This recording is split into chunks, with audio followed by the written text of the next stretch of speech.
अस्सलाम वालेकुम नाज़रीन, मैं हूं रेहान नसीर और आप देख रहे हैं हमारा यूट्यूब चैनल हकीकत जानो।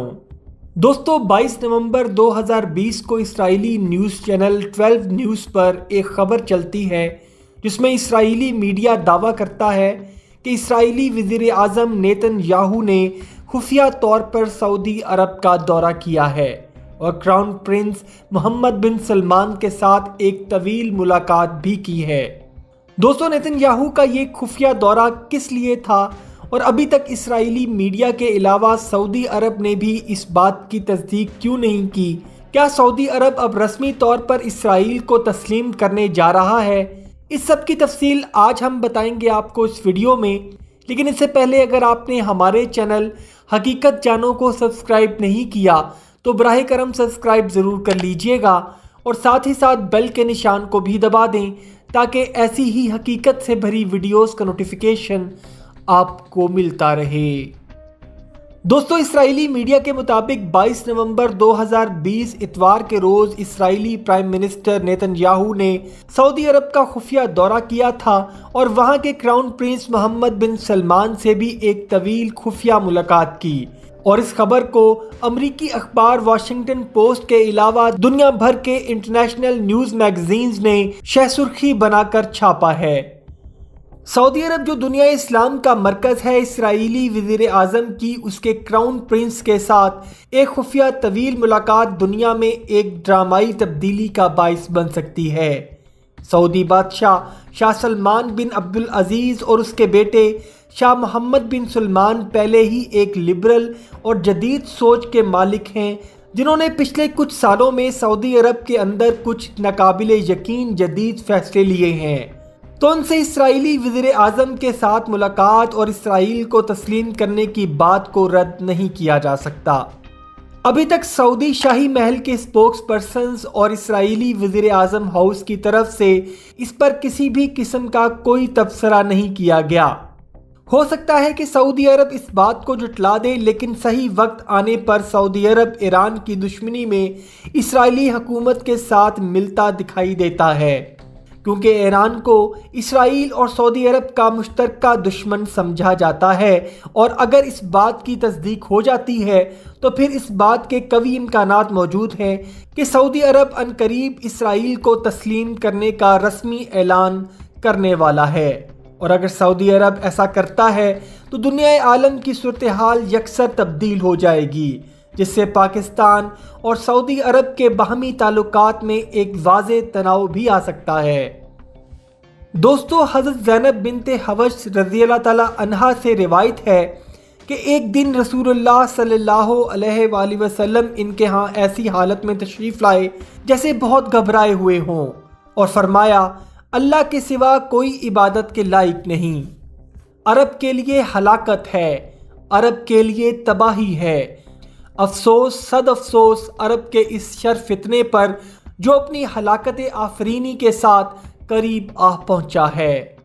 दोस्तों इस हदीस मुबारका में नबी पाक हज़रत मोहम्मद सल्लल्लाहु अलैहि वसल्लम ने अरब की तबाही की पेशन गोई कर दी थी और यही अरब अब यहूद व हनूद का साथ देकर अपनी तबाही का दरवाज़ा खोल रहे हैं।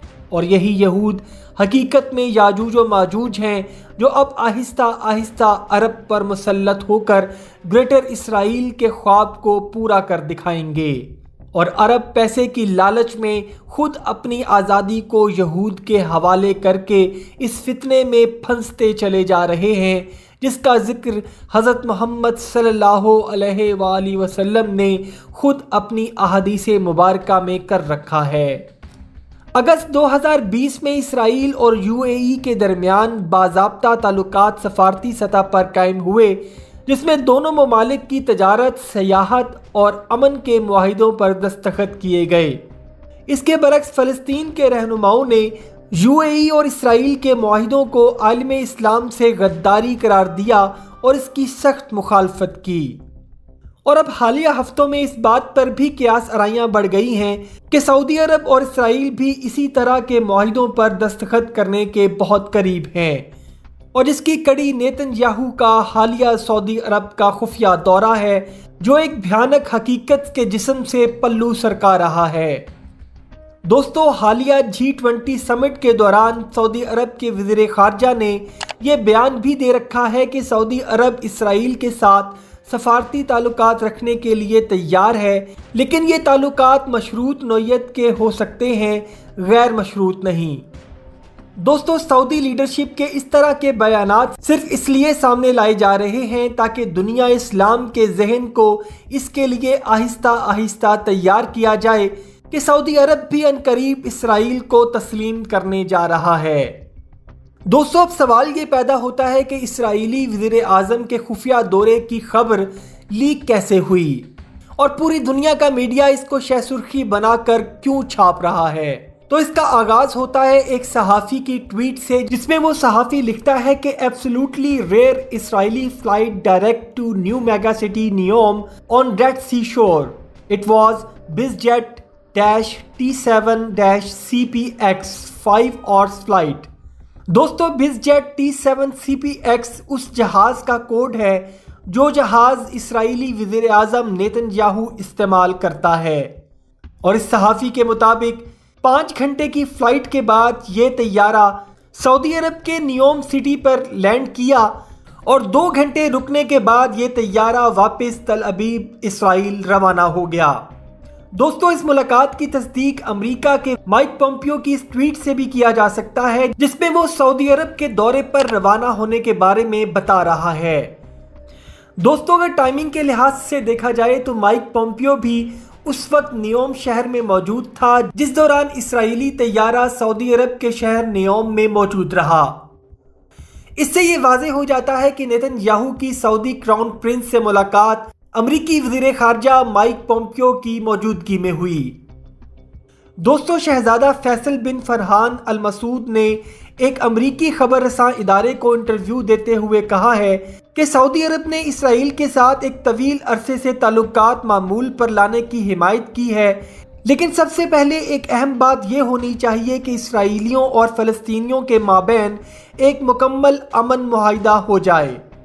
دوستو UAE نے بھی اسی قسم کا لالی پاپ دے کر اسرائیل کو تسلیم کیا ہے اور اب اسرائیل کو خوش کرنے کے لیے اپنے اسلامی قوانین کو بھی ختم کرنے پر مجبور ہو گیا ہے، اور مستقبل میں سعودی عرب بھی ایسا ہی کچھ کرنے کے حالات بناتا نظر آ رہا ہے۔ دوستو اب سوال یہ اٹھتا ہے کہ کیا سعودی عرب ایران کی دشمنی میں یہ سب کچھ کرنے کی کوشش کر رہا ہے، کیونکہ ایران کو سعودی عرب اور اسرائیل کا مشترکہ دشمن مانا جاتا ہے، اور اگر سعودی عرب اسرائیل کو تسلیم کر لیتا ہے تو اس طرح ہمارے خطے کی صورتحال پر بھی اس کا کافی گہرا اثر پڑے گا، کیونکہ اس کے بعد پاکستان اور سعودیہ کے ریلیشن بھی خراب ہوں گے، اور ہو سکتا ہے کہ اس تناظر میں پاکستان اور ایران کے تعلقات مزید بہتر ہو جائیں، جو سعودی عرب کے لیے قابل قبول نہیں ہوگا، کیونکہ ایران CPEC میں شامل ہونے کے لیے پہلے ہی رضامندی کا اظہار کر چکا ہے۔ دوستو اگر سعودی عرب بھی اسرائیل کو تسلیم کر لیتا ہے تو پورا عرب مکمل طور پر یہودیوں کی دسترس میں چلا جائے گا، اور یہودی پورے عرب کو ایک کٹ پتلی کی طرح استعمال کریں گے، اور دیکھتے ہی دیکھتے گریٹر اسرائیل کو پوری دنیا کے نقشے پر ظاہر کر دیں گے۔ اللہ سبحانہ و تعالیٰ سے دعا ہے کہ امت مسلمہ کی حفاظت فرمائے اور عرب ممالک کو اس شر فتنے سے محفوظ رکھے، آمین ثم آمین۔ امید کرتا ہوں دوستو آج کی ویڈیو آپ کو پسند آئی ہوگی۔ اگر ویڈیو پسند آئی ہے تو ویڈیو کو لائک، شیئر اور کمنٹ سیکشن میں اپنی رائے کا اظہار ضرور کر دیجیے گا، اور جاتے جاتے چینل کو سبسکرائب کر کے ہماری حوصلہ افزائی بھی کر دیجیے۔ اپنا اور اپنے گھر والوں کا بہت سا خیال رکھیے گا۔ وما علینا الا البلاغ المبین۔